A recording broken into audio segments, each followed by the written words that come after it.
एक प्रगतिशील किसान है जो ऑर्गेनिक विधि से करेले की खेती किए हैं। करेला एक ऐसी सब्जी जो भारतवर्ष में लगभग हर सीजन में अब मिल रहा है। करेले की खेती मुख्यतः भारत में जुलाई से शुरू होती है। जुलाई में आप लगा सकते हैं, 1 जुलाई से लेकर के 30 जुलाई तक लगती है। फिर उधर चले जाएँ तो अक्टूबर में और फिर फरवरी में, ये 3 समय में करेले की खेती भारतवर्ष में होती है। लेकिन ये जो प्रगतिशील किसान हैं, इनसे हम जानेंगे कि इन्होंने कैसे किया है कि आज 13 अगस्त को ही इनका करेला फल रहा है। जिस समय रेट क्या है इस समय? भाई 25 से 30 रुपये 25 से 30 रुपये किलो पे ये निकाल रहे हैं। मित्रों, इन्होंने जो खेती की है, जैसा कि मैं हर वीडियो में बताता हूं कि जो हमारे वेजिटेबल के किसान हैं, सब्जियों के किसान हैं, वो किसी भी फसल को लगाने के समय ये प्रयास करें कि कम से कम 10-15 दिन पहले यदि लगाएं तो पहले यदि सब्जी मार्केट में जाएगी तो आपको रेट बहुत अच्छा मिलेगा। तो ये आइए जानते हैं इन्होंने कैसे कैसे किया है। नमस्कार। नमस्कार, स्वागत है आपका इस कार्यक्रम में। अपने बारे में बताइए किसान भाइयों को। मेरा नाम लक्ष्मीकांत निषाद, ग्राम रैया, पोस्ट रामगढ़, जिला चंदौली, यूपी का निवासी हूँ। ये करेला आपने कब लगाया है? ये 15 जून को लगा है। 15, देखिए मित्रों, जबकि ये लगाया जाता है जुलाई में, सही है? ये करेला लगता है जुलाई में, लेकिन आपको 15 जून में लगाया है आपने। 15 जून में जो लगाया है आपने, उस समय टेम्परेचर थोड़ा सा ज्यादा रहता है, बहुत ज्यादा। तो फिर कैसे बचाया है पौधों को आपने? उसको बचाने के लिए हमने स्ट्रेस आउट का इस्तेमाल किया। अच्छा, इससे क्या क्या लाभ मिलता है आपको? इससे टेम्परेचर मेंटेन होता है, जिससे पौधों का जो वाष्प अवशोषण होता है उसे रोकता है। अच्छा, ये देखिए मित्रों, ये एक सिलिका बेस्ड प्रोडक्ट है स्ट्रेस आउट। इसका काम ये है, देखिए जब भी आप करेला लगाएंगे, यदि आप जून में लगाएंगे तो जून में जब करेला लगाते हैं तो टेम्परेचर बहुत ज़्यादा रहता है, पौधे को खत्म होने की संभावना रहती है। स्ट्रेस आउट का प्रयोग करने से ये क्या करता है, वेदर मेंटेन करता है, तनाव में नहीं आने देता है। इसी तरह जब आप अक्टूबर में लगाएंगे तो जाड़े में जब टेम्परेचर बहुत ज़्यादा हो जाता है तो पौधे चले जाते हैं, है ना? उस समय भी इसका बेहतरीन उपयोग किया जा सकता है। और जब आप फरवरी में लगाएंगे तो भी इसके बेहतरीन उपयोग से ये होता है कि पौधे को जो तनाव होता है, तनाव की वजह से जो पौधों को उत्पादन नहीं हो पाता है या पौधों पे बीमारियां आती हैं, उससे नहीं होता है। अब लक्ष्मीकांत जी, हमारे किसान भाइयों को बताइए कि इस करेले की खेती में पहले तो बीज कौन सा लगाया है आपने? ये US 6214 है। अच्छा, US 6214 करेले का बीज है, मीडियम बीज है। इन्होंने लगाया है, 15 जून को लगा दिया था इन्होंने और स्ट्रेस आउट दिया। उसके भूमि तैयारी कैसे कैसे की है आपने? इसमें थोड़ा सा तेज बोलिएगा। सड़ा हुआ गोबर के खाद में हमने प्रीमियम मिलाया और भूमि पावर दोनों मिला के एक साथ डाल के इसमें जुताई करा दिए। अच्छा, पूरे खेत में जुताई कराई। उसके बाद इसका मेड़ बनाया। मेड़ बनाने के बाद ये है भूमि पावर है। अच्छा, और ये प्रीमियम है? ये प्रीमियम है। अच्छा, प्रीमियम को एक चीज मैं बताऊं आपको, प्रीमियम को डालने का फायदा आपके खेतों में क्या दिख रहा है? प्रीमियम डालने से इसमें बहुत ज्यादा केचुआ और तमाम तरह की बैक्टीरिया हैं आपको। अच्छा, एक तो ये है कि मिट्टी बहुत भुरभुरी हो गई है। दूसरे किसान भाइयों, देखिए इनके खेतों में केचुए की जो संख्या है, आप इधर देखें, पूरा केचुओं की संख्या बहुत जबरदस्त है। ये देखिए, ये जैसे ये है, केचुओं की संख्या में लगातार बहुत ज्यादा इजाफा हुआ है इनके खेतों में। केंचुए के बारे में यदि हम आपको बताएं तो आपको जान के हैरानी होगी कि एक केंचुआ अपने जीवन में लगभग 35,000 किलोमीटर चलता है। वे 2.5 फीट जमीन को चालन कर देता है और ये जो 2.5 फीट के नीचे से जो पोषक तत्व होते हैं ला करके ऊपरी सतह पे रख देता है ये। तो केंचुए की संख्या काफ़ी तेज़ी से आपके खेतों में बढ़ी है, सही है? उसके बाद आपने क्या किया?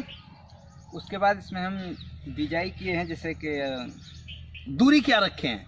दूरी इसका पक्ति से पक्ति की 4 मीटर है और पौध से पौध की दूरी 1 मीटर है। पौध से पौध की दूरी 1 मीटर, पंक्ति से पंक्ति की दूरी 4 मीटर है, जिसमें हम मिश्रित खेती कर सकते हैं। जिसमें देखिए इसमें बोड़ा लगा है। अच्छा, एक और अच्छी बात है, देखिए इसमें इन्होंने बोड़ा लगा रखा है। आप धनिया उगा सकते हैं। हाँ, धनिया उगा सकते हैं या किसी तरह का पौध नर्सरी तैयार कर सकते हैं। नर्सरी भी तैयार कर सकते हैं, किसी और चीज की खेती कर सकते हैं। इन्होंने करेले के साथ में बोरो लतरा जिसे आप कहते हैं, उसकी भी खेती की हुई है।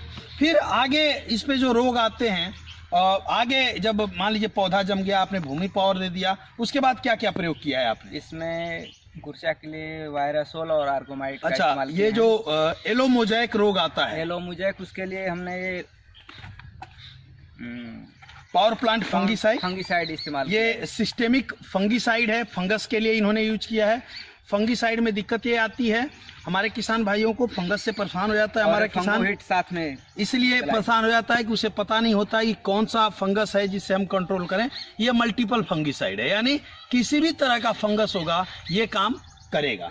ठीक है। दूसरी चीज ये है कांटेक्ट फंगीसाइड और ये सिस्टेमिक फंगीसाइड है, जड़ों का गलना सड़ना इसे एक कंट्रोल करता है। तो इन्होंने इसको प्रयोग करके कंट्रोल किया है फंगस को। उसके बाद लीफ कर्ल वायरस और येलो मोज़ेक के लिए इन्होंने वायरोसोल का प्रयोग किया है। इसके अलावा वायरोसोल का प्रयोग किया है इन्होंने। ग्रोथ के लिए, बढ़िया ग्रोथ के लिए क्या प्रयोग किया है आपने? ग्रोथ के लिए ग्रो और नाइट्रोकिंग। इसे कितने दिनों के अंतराल पे डाला है? 15-15 दिनों पे डाला है। 15-15 दिनों के अंतराल पे इसका स्प्रे किया है आपने। इसके ये जो केमिकल कितना प्रयोग किया है आपने इसमें? केमिकल इसमें मान के चलिए कि एक आध को हल्का फुल्का कीटनाशक इस्तेमाल हुआ। अच्छा, कभी कभी आपने कभी कभार आपने किया है कीटनाशक का प्रयोग, हल्का प्रयोग किया है। ठीक है, बहुत कम। बहुत किसान भाइयों देखिए, जैविक खेती जब आप शुरुआत करेंगे तो एक बार एक आप चाहें कि रासायनिक से ऑर्गेनिक की तरफ मुड़ जाए तो थोड़ा सा टफ होता है, इसलिए बीच में हमें हो सकता है कि सहारा लेना पड़े। ठीक है। इसके बाद आपने ऑर्गेनिक विधि से जो चीज़ें की हैं उससे आपको क्या लाभ मिल रहा है? इसमें बहुत लाभ हमें वातावरण और हमारे शरीर के नुकसान से बचाता है। अच्छा, जैसा कि देखिए यदि केमिकल स्प्रे हुआ होता तो हम लोग यहाँ खड़े हैं, हम खड़े नहीं रह पाते और उसकी महक बहुत आती है। और इसके बाद जैविक इस्तेमाल करने से और रासायनिक में बहुत अंतर है। अगर हम रासायनिक फेंकते तो बारी बारी से हमें तमाम तरह के रासायनिक पाउडर फेंकने पड़ते हैं, जिससे हमारा पैसा बहुत ज़्यादा लॉस होता है। अच्छा, कितना % पैसा आपको बच रहा है? मान के चलिए कि दवा में हमारा 30 से 40% बच जाता है। यानी स्प्रे में इनका 40% पैसा, इनके कहने का मतलब है कि जब हम ऑर्गेनिक खेती कर रहे हैं तो कम से कम 40% पैसा इनका बच रहा है। ठीक है। इस अवस्था में पौधा को लाने के लिए तमाम तरह के फंगीसाइड फेंकने पड़ते, जो हमने 2-3 बार में इसको कंट्रोल किया। अच्छा, और फल की देखें, फल को यदि देखें तो फल भी बहुत हैं। एक तरफ से फल बहुत अच्छे लगे हैं, आप फल भी देख सकते हैं, फलों की संख्या भी बहुत अच्छी आई है। और पूरे भारत भर के किसान आपको देख रहे हैं, उनको क्या संदेश देना चाहेंगे? उनको संदेश देना चाहेंगे कि वो ऑर्गेनिक खेती करें और रासायनिक से अपना मुंह मोड़ें।